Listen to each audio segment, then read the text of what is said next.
Hello and welcome back. We're on episode 3 of Tren in the Booth. Today we are joined by a very big one. We are going to get a bit of background on him and then we'll delve a bit deeper. So what we're going to go through today is going to dive in a little bit, get a bit of background information and find out how this guest went from a little troopter to a super heavyweight poofter. From a sheep shagger to a serial jagger. It's Scotland's second rapist IFBB pro, Andy Scott. Fucking hell. Welcome to the show, Andrew. That was pretty bad. Why that last bit? I did not deserve that. Right. It's relevant. Okay, cool. Right, so let's get started, bro. So we'll go back to life story and just tell us main parts of your life back in the day up until where you are now. Cool. So I started lifting through rugby, and then got just and then So I wanted to move up position. So anyone who knows rugby, I played outside centre. I wanted to play flanker, so I wasn't tall enough. So I thought, right, I need to be a wee bit heavier. So started training the day I turned 16, and then slowly realised that I preferred training to playing rugby. I stopped playing rugby at 18 because I knew the dream of playing for Scotland and all that was never going to happen. So I was like, right, well, if I'm going to be training this hard, if I'm going to be doing all this dieting, if I'm going to be this disciplined, then it needs to go towards something. And I'd already been watching bodybuilders on YouTube because that's how I learned how to lift, essentially, with bodybuilding splits and all that. And then so I signed up for my first show, which was NABA Scottish 2012. Came second there to a boy called Ben Warner. I don't even know if Ben still competes anymore. And then won the UKBFF 4 weeks later.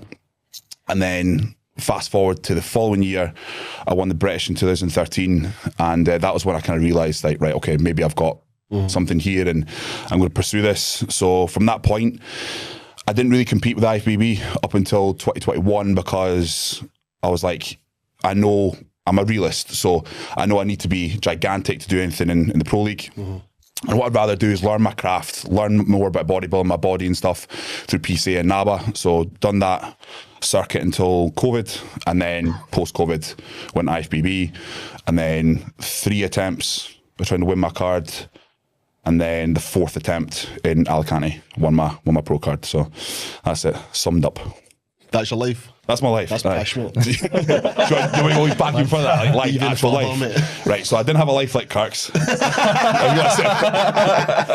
My life was perfectly normal. So originally from Aberdeen, unfortunately. And I just had mates had a normal upbringing. Mum and dad, both normal. Didn't get kidnapped. House didn't burn down. Nah, it's a very normal childhood. And so came to Glasgow in 2014 to do my masters at Strathy. Met my girlfriend at the time, my ex-girlfriend at the time, and then just stayed. And then masters on? Subsea engineering, mate. I know. Absolute gimp. A room full of engineers here. Well, 2 engineers. And that's what brought me to Glasgow, and then just never went back. So that's it. Fair enough, mate. Aye. Can't believe you, Glasgow is superb. It is unreal. Compared to Aberdeen, mate. That's the thing. Compared to Aberdeen, That's the thing, though. It's like you'll never hear. Well, not all of them, but most Aberdonians would be like, Glasgow's unreal, and then Glaswegians like, are you fucking serious? It's like, compared to Aberdeen, mate, you got to remember where we've come from. You know what I mean? So there's a lot of rapers up there as well. Many sheep rapers. Though. That's a couple of human rapers. I don't know them, but which we will get to soon. Anyway. Oh God! Without going too far back into it, I think you've done a good few podcasts, talked about like your masters and why you didn't go into that industry, all that kind of stuff. So more about going forward. What are your kind of current aspirations, personal, competitive, business? Like, what's your kind of big goals going forward? Competitive. Want to get to Olympia. I think it's realistic that I get there. I know I'm no Andrew Jacked or Derek Slumford, but I think I've got the potential to win a decent pro show and then get to Olympia. So I've given myself 3 years to do that. In the sense of, I've been competing since I was 19, so that's a long time. So my body is good blood work's always brilliant. I've had shoulder surgery, but another 3 years on top of that as well. If I'm not winning a pro show after 3 seasons, I'm gonna retire. So you've got that on record now. Just to, like I said, it's just I will be 36. So that was 16 years. Aye.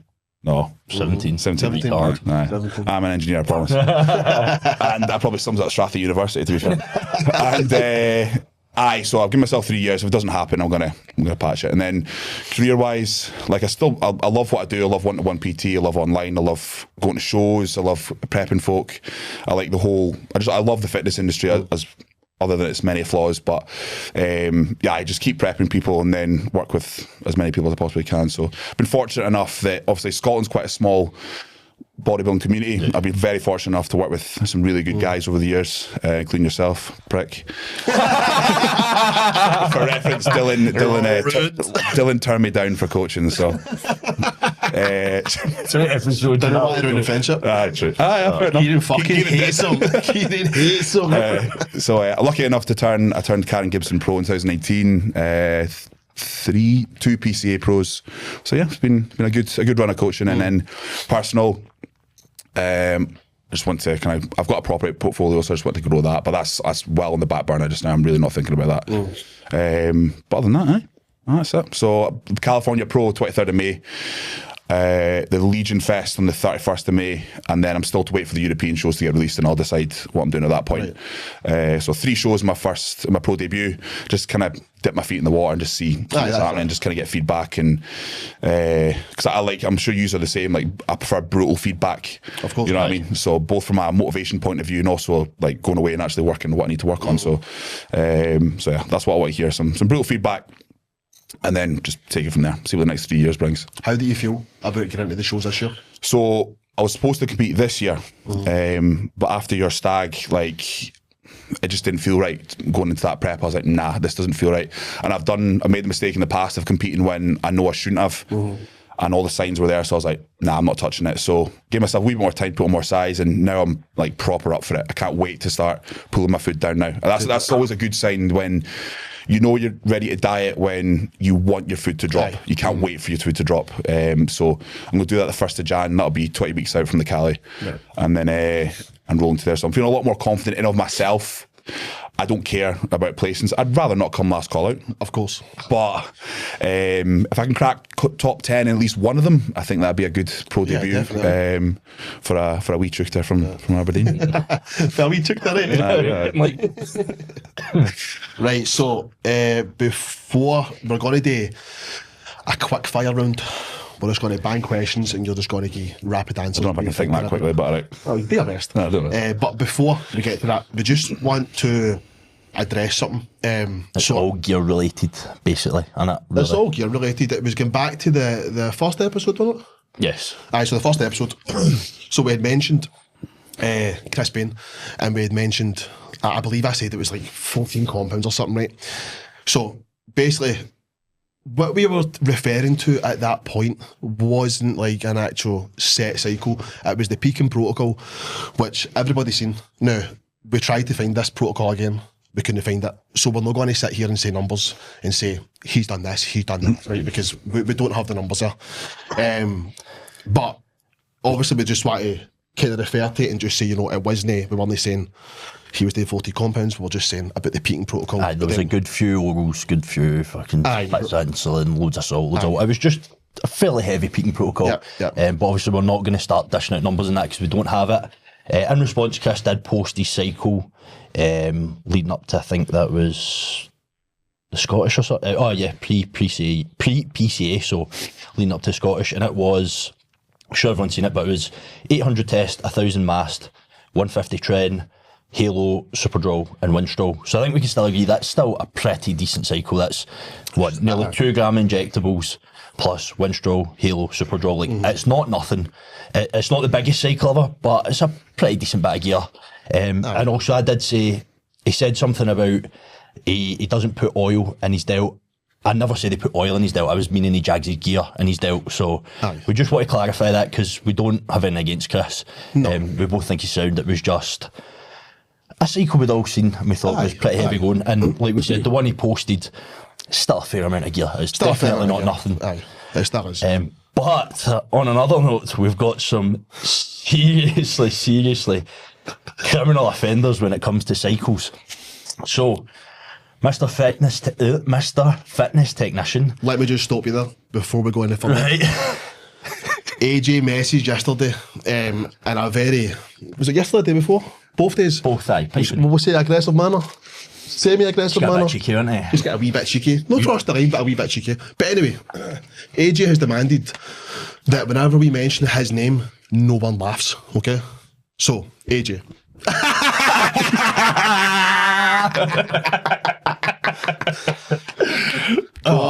Right, glad we've got that out of the way. Anyway.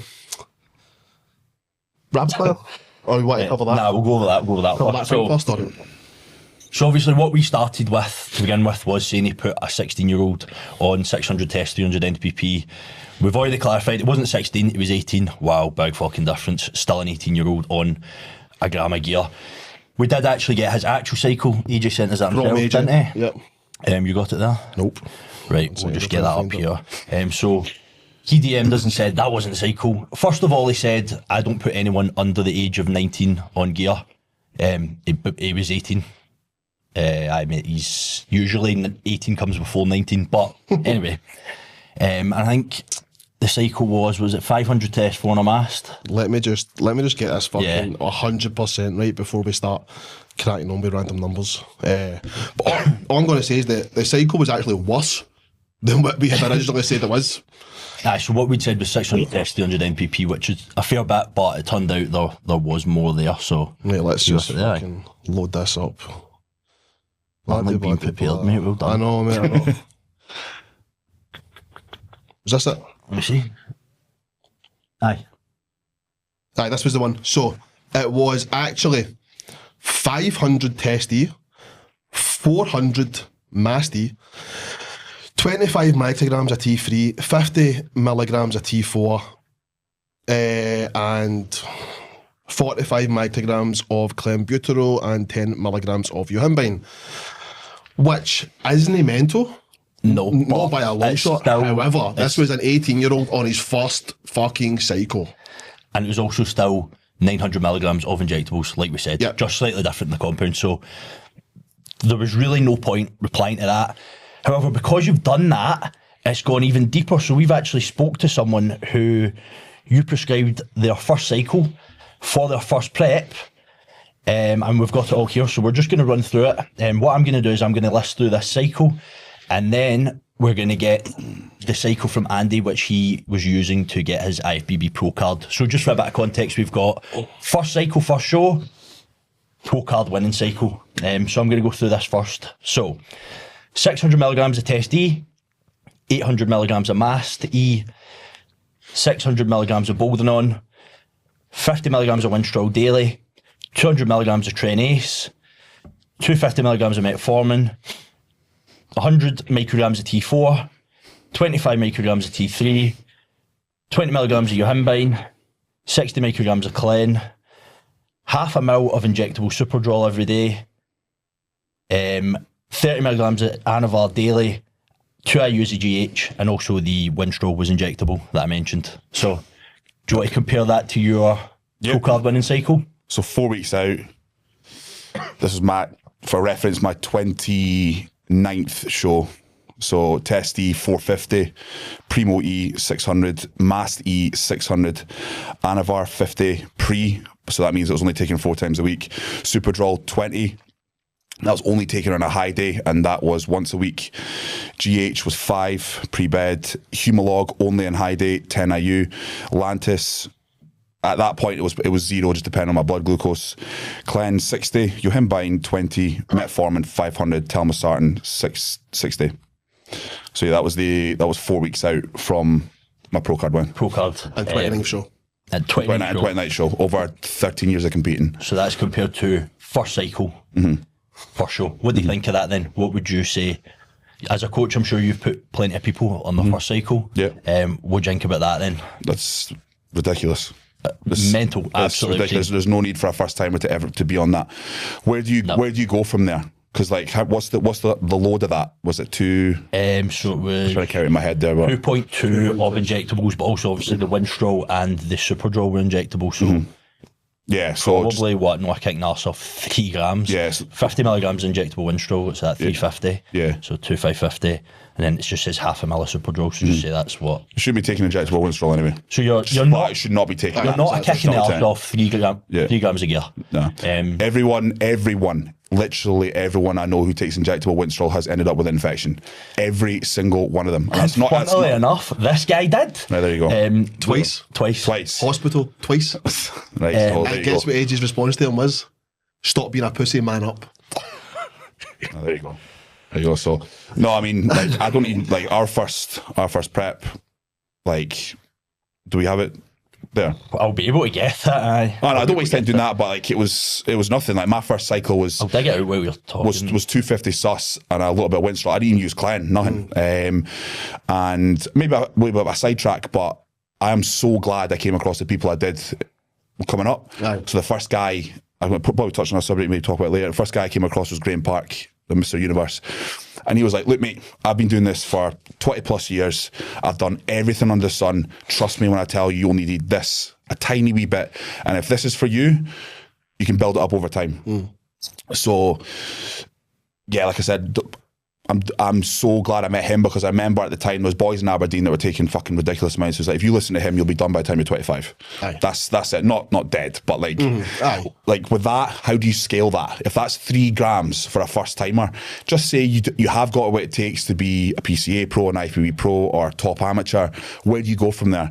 Like your 10th prep, you're going to be on about 5 grams of stuff. Yeah. So it should be scalable, like everything, like just the way you do the same thing with progressive overload. You scale weight up, you scale poundages up, intensity up. You should do the exact same with drugs. I don't understand why anyone would run ridiculous amounts of stuff in the first, second, third, fourth, whatever. Right. Like when I won my British 2013, it still wasn't on Clen, still hadn't touched thyroid, hadn't touched growth hormone. Like it would, I think I added in mass that year. And then maybe I didn't use Anavar until I was a mister. So like it's stuff like this. You know what I mean? So The thyroid stuff is something that I feel gets thrown about so much all the time. From the get-go. From the get-go, With yeah. many fucking coaches. There is obviously times, right, where people, it is required. But for a lot of people, that is their actual prep protocol, as you will take Clen and you will take thyroid, T3 and T4. But there's fucking no need. I've never took a thyroid drug in my life, ever. And hopefully never have to. But I will play devil's advocate on that, because I do put people on T4 from the get-go. We've put T4 in from the... Not this prep. Not this prep, we have previously. previously. But in conjunction with GH, or in conjunction with a very large drop in calories. Right. So I'm adjusting for the metabolism shift. So if that metabolism shift then happens, we then see steady progression where the client is on point or ahead, then you pull the T4. Yep. So that's the way I do it. Right, But again, that's all done off. That's not like my blanket, like generic plan. Yeah, like you're using it as a that's tool. what I'm getting at. It's a very generic thing these days. T3 I have used, like, this is the thing as well, like, we've seen the responses from the people you've called out. Just say, look, yeah, I used that, I shouldn't have, or yeah, that's the way I do things. I know. See if you just turn around and say, yeah, mate, that's what I give my clients. They know I'm going to give them that. They know the risks. Then you have nowhere to go. That's And I went spiral with this, Exactly, of that's the getting same- more cycles, more messages. We've had, 10 messages saying, you've done this, you've done that, you've done this, you've done that. Like, That's the same with me. Like, I have used T3 with clients. I have. I still haven't pushed cycles though. Like, I have a limit. Like, for instance, T3. And clients will be able to back me up this. The ones that I have used T3 with, like 37.5, which is still a ridiculous dose. Like, that's capped. If you're above 37.5 on prep, you should not be prepping. Yep. Just leave it. So I will admit, like, I have used T3 and I get good results from it. So, but do I use it all the time? Absolutely not. Is it a necessity? No. Should a first timer be using it? No. So, yeah, if that's what I mean. Like, if they just stood back and went, oh yeah, I did put them on that. Looking back, probably not the best decision. I pulled my hands up. Exactly. And you both be like, cool. That's what I mean. We've done nothing to talk about. Yeah. the thing is, people make mistakes, they learn, they change their methods, they change their opinions. See if you just went, right, okay, fair enough. But it's like, you go all out on the attack and then just more and more comes out. Like, you've got so much more.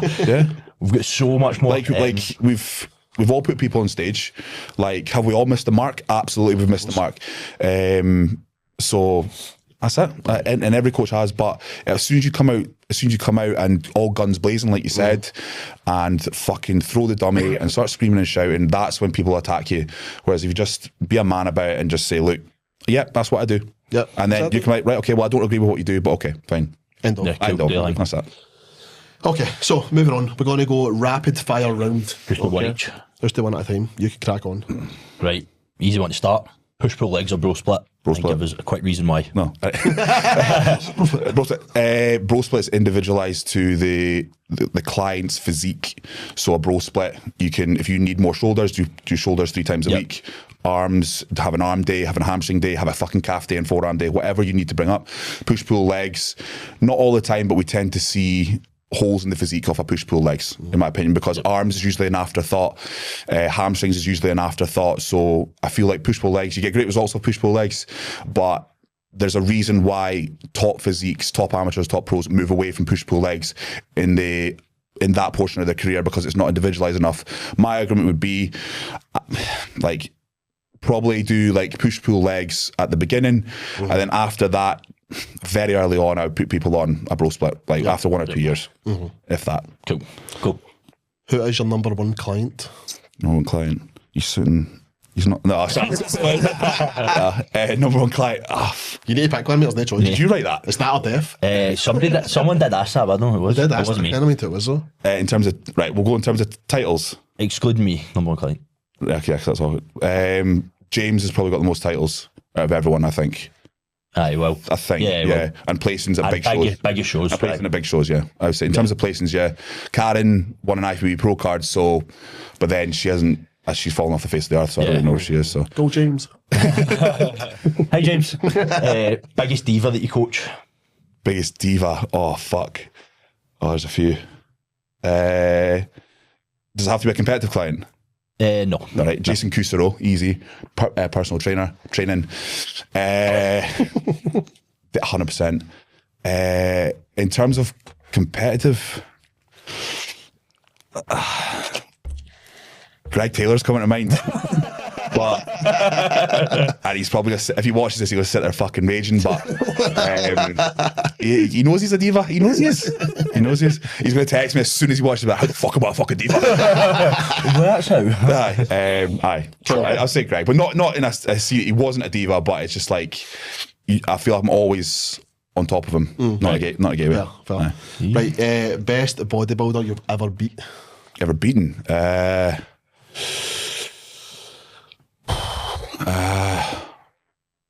Fuck, you probably know better than me. Is there anyone you bet like? Mike Baker's good. I beat him in 2019. When you beat like as a junior or anything Owen like that? Powell, when he was big, as in not on the scene. Like Owen could easily turn pro and classic, but he just never followed through. I beat Owen as a junior. So there's guys in that pro qualifier in Alicante that were amazing, but I don't really know any of them. Get a good few at the Arnold UK. Arnold area. UK, Nathan. I beat Nathan Styles at that. McGrath, Mark Joyce at that. Greg Taylor. Poor Greg. There's a good American boy at the Arnold US that came third in Supers. He was good. So I've done a few boys. And then just there's no point in this. This best bodybuilder you've ever been beaten off. Andrew Jacked, easy. The Danish boy that beat me, well, I came fourth at the Benweed. I should not have done that show. My body was fucked. Freak as well to be fair. He was a freak, but he wasn't Andrew Jacked. But I beat Andrew Jacked in conditioning, so I might have been 3 stone lighter than him. So If you could go back and do anything different, what would you do? in terms of life or bodybuilding, Whatever you want. I would not go to university. No chance. Hell. No Why? chance. I fucking hated every moment of it. I hated it from the beginning. Shite, innit? From coming from Aberdeen, I think a lot of boys will testify to this. Schools either push you to do a degree in engineering or an apprenticeship in engineering. I had no fucking interest in engineering. I was good at maths. I actually got accepted at Glasgow Uni to do maths. Just saying. Yeah, I can't count to 10 with that fine. So I wouldn't have went to university. It was a waste of time, and I think it's a lot of that's hindsight, because all I wanted to do was train when I was at uni. I didn't get two fucks, didn't do anything social, never went out for afters, fucking freshers. Never done any of that, wasn't part of any teams and that. I just wanted to train and bodybuild and just focus on that. And but I saw it through, and I've got the masters now, but fuck, I don't give a fuck. You know what I mean? I've never used it, and so that's one thing I'd definitely change. I would not have prepped in 2014 for the Arnold UK. I'm pretty sure folk are sick of me talking about that story, but that's another big thing I should not have done. That's probably two things I'd have changed if I went back in time. I probably would. It's like I would have started training when I was 8. You know what I mean? Stuff like that. And I wrote my diet when I was 5. And I followed the diet and that. But pretty much. Probably that, yeah. Right, next, becoming a bit of a popular question on the show.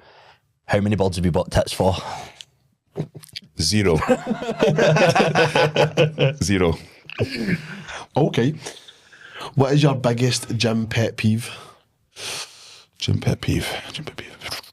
Manipulating machines. You are not smarter than the folk that build and design these machines. So why the fuck are you contorting yourself to get into the machines? That's one that springs immediately to mind. Sideways, reeled out shit. You're not. These machines are, number one, hammer strength is what, like 40 years old. Like, you're not smarter than them. Just use the machine the way it was fucking supposed to be designed. People will come back at that and say, "Oh, biomechanics this, I can manipulate machine to highlight this." You don't give a fuck. These people aren't the type of people that need to worry about that. 99% of the time. So yeah, probably manipulating machines in the gym is probably what. Cunts not washing their hands. Number 2. Easy. Yeah, sure. Aye, manky. Aye. Why would you do that? I know. Yeah. Cool. We've got this is someone asked this on our question box. Dicks for toes or dicks for fingers? Dicks for toes. Dicks for toes. Or dicks for fingers? Dicks for toes, surely. You hide them with socks and shoes. I know, that's what I think. You hide them. Imagine that. I just think about it, fuck him. Right, okay. So, next one. Give me, in your opinion, top 3 worst prep coaches in the UK. Worst. This doesn't need to be rapid fire. We're out the rapid fire round now, so we can expand a bit. You can put some reasoning behind it. If you wish. It's not a necessity. Right, Yannick. Yep. You know why he's been exposed 3 times. Yeah, beast. It's probably as controversial to say, but if you go to him for anything, you should. How the fuck do you not know about him? Yep. Like, so if he then turns around and asks you for scuddies, then it's on you. Yeah. What the fuck did you expect? Exactly.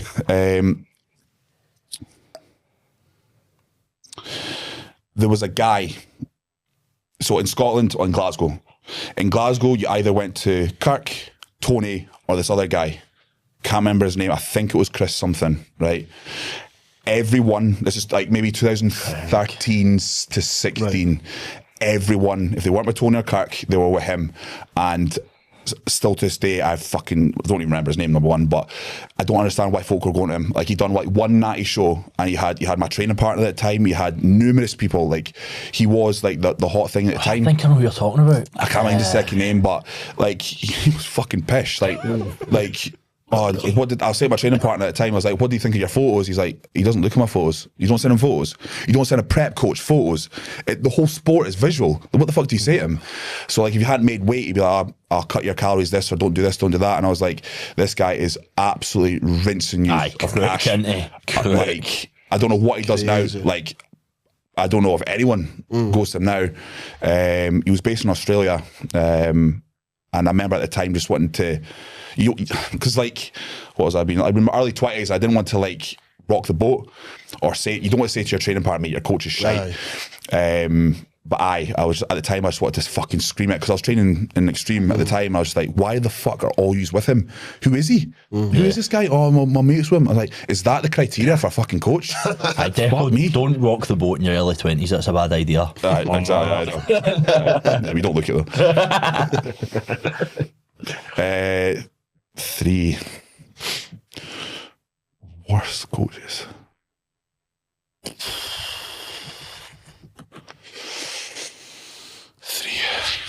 Nah. AJ? Chuck him in. Nah, chuck it. Yeah, Bosh. cool. Also a beast, so. But why?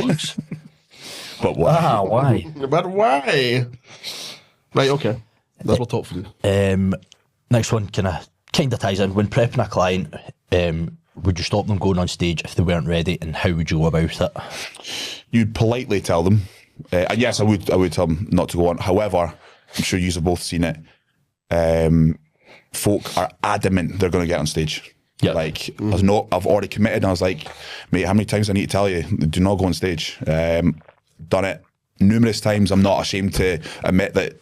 I wouldn't say it's anything I've done wrong. It's I would say most of the time it's the client just not adhering, not training hard enough, not doing cardio and stuff. And I politely, you know me, I'm quite polite and I'm not too heavy-handed. But you do get to a point where I was like, do not do the show.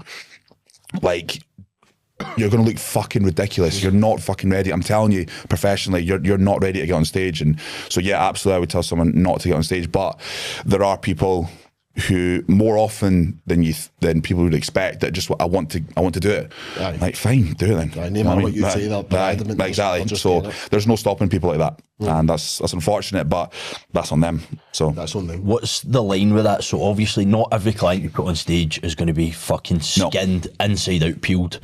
What's your kind of line with that? Would you put someone on stage if they're maybe not your 100% standard of condition, but they still... Yeah, so if we're talking about bodybuilding, I've put clients on who haven't had striated glutes and done well and won. Striated glutes isn't the marker for conditioning, because more often than not, guys who have skin glutes have got arms missing, shoulders missing, backs missing. So why the fuck does it matter then if your glute, it's peeled? Well done, mate. Bodybuilding's more than just one thing. But no, I wouldn't base it off glutes. Like, if you've got like grabbable fat, then no chance. Your abs should always be. I don't have ever not put someone on stage. This is bodybuilding without abs, at least. At least decently through dry-ish abs.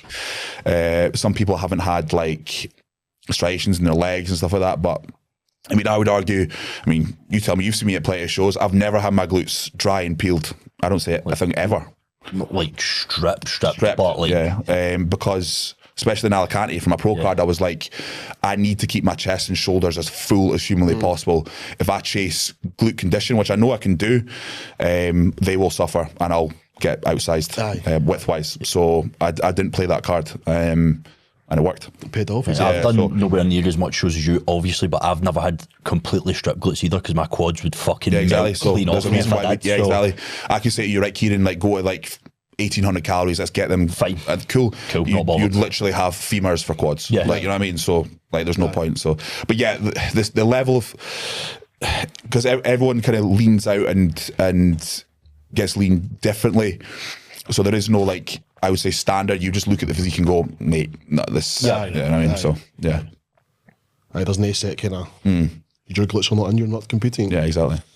Right, what would you say is the highest and the lowest points of your career? So people are going to think the highest would be the pro card. It wasn't. It was a very much... Don't get me wrong, like, see, having all the boys there, like having you were with me the whole week and all that as well. Incredible. Like all the boys screaming and shouting when I won, like that is the best moment, I would say. But in terms of like the collective build-up moment when I won my card and all the boys were screaming and shouting and winning the show that I'd wanted to win for 2 years. Because I went to that show with Greg and I was like, I'm winning that show. Not maybe next year, the year after. So. But probably the high point it's probably the first time I won the British, because it wasn't expected. Yeah, I would say that, because I remember saying it to the boy that came third, Dave Young. I remember saying to him, I was like, mate, as long as I place top 6, I'll be happy. I don't care, because I didn't place the year before. James Hollingshead was in my class, so So, fucking exactly. And a boy called Jack Stokely won that, so he was even better than James. So that just shows you the standard of that class. So I just went top 6, and I ended up winning, and that propelled me. I'm sitting here because of it, because I pursued bodybuilding, moved to Glasgow because the gyms were better. So that was definitely the high. The low was the year after. So off the back of that, I asked the UKBFF if I could do the Arnold Europe, and they were all for it. They were like, absolutely, all expenses paid, like flights, not hotel. That's the reason. One of the reasons why that experience was so shit. Fees, everything was all paid for. So I was like, class. And then again, I feel I've bored people with this story before, but I ended up, to cut it short, ended up in a binge cycle. I couldn't get out of it. I didn't have anyone in my corner that year. I didn't have Graham, and I hadn't met Nick yet. So it was no man's land in terms of coaching. And I just didn't know what to do. I didn't know how to control binging. I never experienced binging in my life. It was an eating disorder, and I never experienced it. I didn't know anyone around me. I grew up around rugby boys. Like, they don't have fucking eating disorders, you know what I mean? So I didn't know how to control it, and I wish I had Nick there, because Nick would have been like, mate, don't not do that show. But that's obviously, you can't wish for that. Coaching yourself at that point? Yeah, purely by myself. And up until 4 weeks out, I thought it looked class. There was a junior bodybuilding page at the time on Facebook, when Facebook was a thing, and it was they had picked a top 5 for that class. Blessing O'Doyle was one of them. Mike Sommerfeld, who's now second in the world in Classic, was another one of them. PTR something, a Polish guy, he's really high up in Classic as well. What's his name? Him, I know who you're talking about. Nicholas Valud, and me. All Olympians or potential Olympians, and I fucked it. I absolutely fucked it, and it's a stinking class to fuck it in as well. I rocked up that show, and I thought I've told you this story before, but I was supposed to have a photo shoot with the official photographer of the show the day after. Right. And we're all the juniors lining up, getting called up on stage, going up. He just looks at me and goes, "What have you done?" I was like, mate, he's German, so he's like, "What have you done?" I'm like, "Cheers, mate, that's what I need to know when I'm going on stage." And I remember my girlfriend at the time, well, she wasn't my girlfriend at the time, but I think we'd been speaking. Anyway, she sent a photo to Aussie. Do you know Bicep Bra? That's what used to be on Instagram. Aussie, hi. So I was quite close to Aussie at one point. She sends a photo to Aussie, and Aussie sends to me, he's like, "Is this you?" It was an official photo of me. I hope to God no one ever finds that photo, because I've never been, I don't get embarrassed easy, and I wanted to crawl up and die, set myself on fire and fucking. So why were you that bad? Were you just fat? Or were you just I was just built to fuck. Imagine 4 weeks of binging almost every day. So from a shredded point. Yeah. Jesus. That was the low. I called my one of my best mates, Sean, who I used to train with in Aberdeen. And I remember, I'm never stepping foot in a gym ever again. Never stepping foot in a gym ever again. I fucking hate bodybuilding. And then I went through so that had been mid-September, I went through a party phase up until probably the new year, and then got that out of my system. I'm like, right, maybe I should start training again. So that was the only phase of my life where I felt I had no purpose, no aim. I just started my masters, fucking hated it. The saving grace was I moved to Glasgow. I was living in my own flat, enjoying my own space, my own time for the first time in my life. That kind of got me through. And so yeah, eventually started training again in the January, and then back to the bodybuilding game. How did you get out the binging? The second I got told to leave that stage, I was like, I'm never doing that again. Never binging again. I never want to feel like this ever again. Yeah. And I haven't ever since. So you're looking at it in hindsight, it's maybe not the worst thing. It's not the worst. It was definitely a learning curve, because at the time coaching still wasn't a big thing. So no one remembers it either. No one remembers it anyway. Until now. Other than the 100 podcasts I've fucking told that story. So that photo's going to get dug up at some point. But no one's ever going to see you on stage and go, remember when he fucked it at that? Yeah, I know. No one gives a fuck. But looking back, being piped to be top 5 in that lineup, it's a big regret. It is a big regret, but I can't do anything about it. So exactly. No point grieving about it. See, tying into that then, that's probably a good one. What do you think of guys, especially young guys coming up, coaching themselves, into shows and not looking to coaches for their experiences? You don't know what you're doing. You don't know what you're doing. Even with all the information we have on YouTube, forums like Trained by JP, just plugging the sponsor there. There we go. Andy 10. Andy 10. Instagram, guys like us in the gym, even then, asking, you do not know what you're looking at. You don't. I couldn't look at a formation of football and tell you that's good. But I could watch a million games of football and see how things kind of work. It's not the same as a manager knowing exactly how a formation would work against a certain team. Like the analogy would be like, you're a bodybuilder, you need X, Y, Z. How do you get that? How do you do this? Yep. The bodybuilding's incredibly simple. The part that takes years is the eye for it. Being able to spot when things need to go in. When does that client need to eat a fucking bit of steak rather than a bit of fish? Stuff like that. The eye of bodybuilding. And you learn that, yes, through experience, but experience of someone showing you, right, you changed what? Right, that's why you look like that, mate. Ah, right, okay, cool. So that's what I like with Graham. Still to this day with Nick. I kind of semi-coach myself. I'll do something and then I'll say I want to do something and Nick will be like, yeah, mate, I agree with that. Or no, maybe you should try that. But he's constantly enhancing my eye for things. And I also have him to fall back on decisions and things like that. So I do get coached, just not in a kind of conventional way. But yeah, you can't coach yourself. Like you can have someone there, like I had Graham, being like, no, I don't agree with you doing that, mate. Maybe you need to push a wee bit harder, mate. Like that. That's probably as far as it goes. But flat out, no one's opinion other than your wee pals in the gym, no chance. No chance. How many years have I spent with you coming to shows and you're going, right, so see that's because of that, it's because of that, and I went, that's been how many shows? Fuck knows. Tons. Yeah. Tons. And not even just shows, like I'll say to you, like, mate, can you come help me look at this client?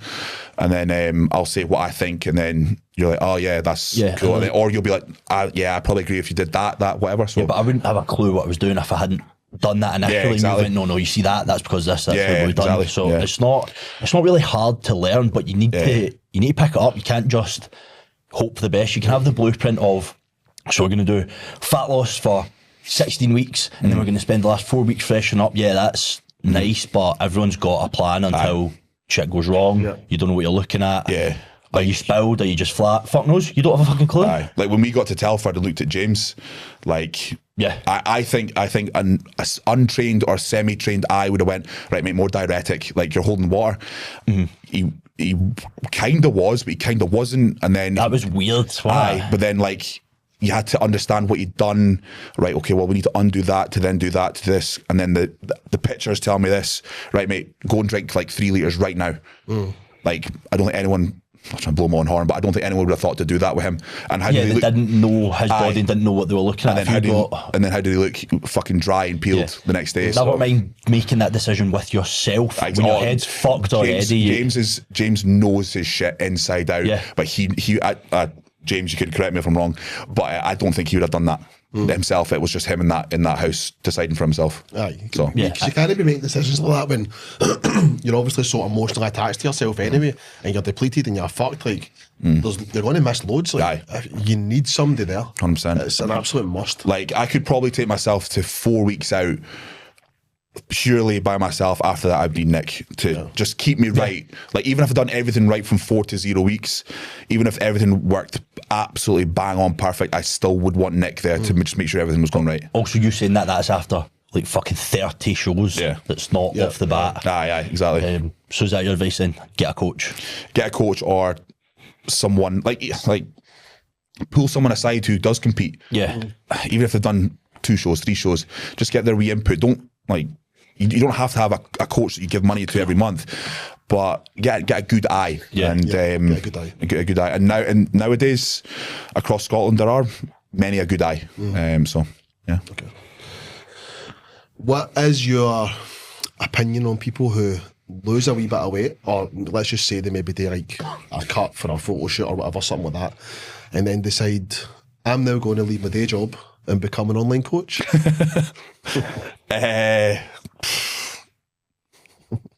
You're pretty daft. You're daft. People think online coaching is just online coach, 10k a month, Dubai, cool, brilliant. Nah. Doing a transformation, doing a show, fucking win a pro card it's still not enough to drum up enough business to make a good career of this. You have to be versatile, you have to graft, you have to do all sorts of shit. Like, see, after one of my pro card, I thought my I thought my email would be inundated with people wanting coached. Nah, I get the same rate of inquiries as I ever did. Yeah. So that shows you. And not to like blow my own horn, I'm one of 4 or 5 in the whole country. And I still don't get what I thought I'd have got. I don't go, I do well. I do get quite a lot of inquiries, but I thought I was going to go like that, and I'd be like, cool, I'd never have to be on the gym floor ever again. I love PTing though, but never mind. But yeah, it didn't change anything. So you think a photo shoot when you used to be morbidly obese is going to be enough? Nah, no chance. It's no. You again go back to the experience. Like I done the Scottish season 2012. I done the British that year, came 8th. Won my qualifier, won the British. And even then, a guy asked me to prep him, Steve Copeland, my first ever client, asked me to prep him. I went, mate, I'm doing it for free because I have no idea what I'm fucking doing. That was after 5 shows and the biggest title in the country. I still like, mate, I'm doing it for free because I have no idea what I'm doing. Yeah. So you have no idea what you're fucking doing. Trust me. Like, and I'm sure you are the same. I've been in sports since day dot. Whether that's martial arts, rugby, school sports, bodybuilding. I've done it since I can remember. And whereas these people absolutely have not. Now, to kind of counter that, well done. It's amazing. I want more people in the fitness industry. I want more people feeling good, looking good, getting into training, bodybuilding, the whole array of stuff you can do in the fitness world. But your time for coaching is not now. It's not now. Agreed. What would your advice be then to be a bit more, instead of just being like negative on it, like a bit more? No, I'm not saying you were, but no, I was. Like instead of just saying don't do that wide on this, like a bit of advice. So if that is, you say you're in a job you don't like, you found a passion for fitness, you've lost weight, and you think I would love to make a job out of this. Maybe not jump into it, but what would be your advice for making that step towards that within a couple of years or whatever it be? Obviously, I don't know what job you have prior, but there's plenty of jobs in the fitness industry that aren't PTing and coaching. You can work in a gym as staff. There's plenty of gyms all over the UK you can work in gym as staff. Get into the environment, be around people, be around PTs and coaches and online coaches who do know what they're talking about, you can filter information from. There's, like I said, there's plenty of avenues you can go down in the fitness industry that aren't telling people what they should and should not be doing. So I think that's probably what I'd recommend you do. Like I wouldn't even say, I've got a few clients who do online coaching on the side, but my thought has always been you need to jump in with both feet. That's in my opinion. But then that applies to that person there. That applies to jumping in and getting a job in the fitness industry that's not personal training. That's where I would start. I'm not saying jump in 2 feet to coaching, but jump into the industry with 2 feet. Yeah. And something that I say every time this kind of question comes up as well is, like, get yourself a good coach. Get yourself a good coach, and like you were saying earlier on there about, learning off a Nick, or you think something and then you run it by him, etc. But like for me personally, when I started, it was about I had a good coach, and I learnt so much off of him. But that's me already coming from a background that, like you says, we're full life, playing sports, lifting You're weights. already in shape. You're already in better shape than most of the population. Exactly. You're already in about that. So, that's just another wee thing to throw in the mix, is get a fucking good coach. That's it. Yeah. What we got here? What do you think of guys competing in novice when they've already won shows? So novice, to me, the rule for novice should be if you've placed top 3, you're no longer novice, in my opinion. In any show? Any show, any federation. What is it? Is it British usually? I think correct me if I'm wrong, 2 bros, I think you're no longer a novice if you've won an overall. I'm certain that's the rule. You might need to ChatGPT that one, but I'm certain that's their novice rule. Because they want people to do novice and their open class. You know what I mean? I thought, I don't know if that was accurate. Was it no, maybe if you've competed 3 times or less? For 2 bros? Yeah. I'm certain they've got a place in criteria. So true novice, an athlete who has never competed in an NPC bodybuilding competition. Novice, an athlete who's never won an overall in the open class. Timer then. Yeah. And what was on? Novice is an athlete who's never won an overall in the open class. Yeah, that's not novice. That's not novice. That applies to almost everyone. Yeah. How many people do we know have won overalls? So I suppose people competing in them, they're just competing within what they are allowed to compete in. But so you think the novice rule should be a bit? Novice rule should be if you've placed top 3 in any show, any class, any federation. What's the PCA? Other than first timer. I don't know what PCA rules for novices. It's not as open as Two Bros. I thought that was you've placed at a British, I want to say. That would that's another criteria, I'd say. Where is it? Novice. An athlete who's not placed in the top 3 of any federation's national final will be considered a novice. British. Aye. That's Fair enough. Okay, I'll give you that. But then, like, just say fourth. Like James was fourth in the Misters in the class ones. Yeah. So James is a novice. Is he? Fuck. No. No chance. Aye. I mean. So what as well do you suggest with that, tie that into people competing? Would you say if you're a junior, do the juniors? If you're a novice, do the novice? Or would you say do the class that you qualify for? That is your main class. If you're 23 and under, you're a junior. You can do the men's, in another show, but your primary show, I hate warm-up shows don't exist, right? The show you're aiming for, and that's the one you put in your calendar, your diary. Your most important show. That's the show you do the class that you qualify for. So whether you're a junior, a novice, whether you're an open guy, whatever, whether you're a super, whatever, you do that class. Yeah. And then if it's the juniors are a good example. So if you're 23 in a fucking unit and you think you could do well in open, then do open, but do it at a different show. Because I would argue that, because this happened with Josh, I'm starting to do it anyway. Obviously, off a high off winning the juniors at Manchester, first show back after 3 years, and then he won the overall FitX. And then he won his class at Two Bros, and then he came fourth in the classic class at the qualifier before. Fucking belter. It was a belt of a class, but it did knock him. Yeah, it did knock him mentally. Because you've just come off those wins, so don't let it knock you. But if he's won, there's no anything less than that is down, regardless of the standard of the class. Exactly. So that's the stay in your lane, do what you can, and if you smash it, then another show. Yeah, that's what I recommend. Yeah. Okay, mate. Next question. We had a very lovely lady actually asked this question. How do you tolerate Kyle? I don't. And you'll love it that I'm saying this, but I bite at everything he does and says. He loves, he gets me to bite. I love fucking biting. I love biting at everything he does and says. I love it. I love losing my shit with him. You'll testify I don't lose my shit with anyone. No. Except him. Oh, I love, because I think I need that. That's what's missing from my life. I need something, my blood to boil it. Nice, I'm so nice all the time and polite, and I give everyone their time except that fucking cunt. I just love when I fucking explode at the smallest things he does, and now he's going to be even worse when he watches this. I know.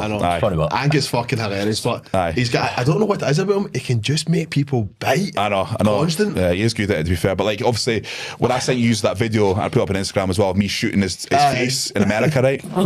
And he was pure, he was loving that, because I look at the fucking state I get you in. I was like, should you not be questioning why your fucking close mates are shooting you with 12 gauge shotguns and fucking blowing you up as well? Let's get a bit of backstory to that quickly. Right. So tell us what happened with the whole situation with blowing his face off. Right. So I knew I was going shooting with my pal Stephen when I was in Louisiana, and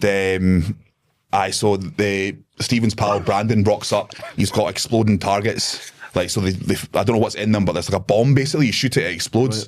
Right. And so we're going to this range, but I knew it wasn't a gun range, so I was like, we can get away with doing anything. Health and safety was not a thing when we went out shooting. And so I was like, Stephen, have you got a printer? And he's like, yeah, why? I think Heather does. And I was like, go print this off for me. He's like, why? And I was like, it doesn't matter, mate, just print it off. So I was like, I can't wait to shoot at that cunt's face. Stu Mac's comment on that post was something like, you could probably what do you say? You could probably hit him from there because his fucking head's so big. I was like, that was brilliant. That's a good comment. He's really I know. But again, he loves that he makes me bite, and I love fucking biting at him. So That was class shooting them, but it was good. the videos were insane, man. It was good. Just got a fucking was it a cigar you had in my mouth? No, I had a fag in my mouth. Was it a fag in my mouth? 12 gauge. A fucking 12 gauge just blown this cunt's head clean out. It was so good. It was the best wank I've ever Have you ever tried to shoot a gun? Have you ever tried to shoot with a fag in your mouth? No. It's fucking impossible, mate. Like that. Your nose is burning as well. You ever try to shoot with a fag? That's what I was doing this morning. He's been in the Navy. Even more reason why the fuck would I be shooting with a fag? Obviously, the British Navy standards are higher than mine. They are higher. Aye. But no, it's well, you see it in the movies and all that, it's like fucking like John McClane. Like, it's fucking, your nose is burning like that. You can't take a draw either because you've got two hands on your gun like that. It's a shite. Looks gangster as fuck. It looks cool, mate, but it's, cool. it was very impractical. Okay, anything else from us? No, that was the last one. Good one to end on. Yep, okay, sorted. So, thanks for coming on, Andrew. It was, oh, sorry, he doesn't like to be called his Christian name. My mum calls me Andrew, no one else is allowed to call me Andrew. Like, you started it. Now everyone in fucking Future calls me Andrew now. Big Andrew. I'm very formal. Anyway, thank you, Andy Scott, AMS Thank Muscle, the one and only true IFBB pro. Thanks for coming on. It was Pleasure as always. A very, very good to learn about your background and to answer some questions and stuff. So that's the end of episode 3. This episode was supposed to release on the 21st of December. However, there's been a lot of fucking developments as we've seen over the past couple of it's days. fucking idiot. It was meant to release on the 28th. Sorry, my bad, the 28th, but now it's going to release on the 21st. This Sunday, we're holding an emergency podcast.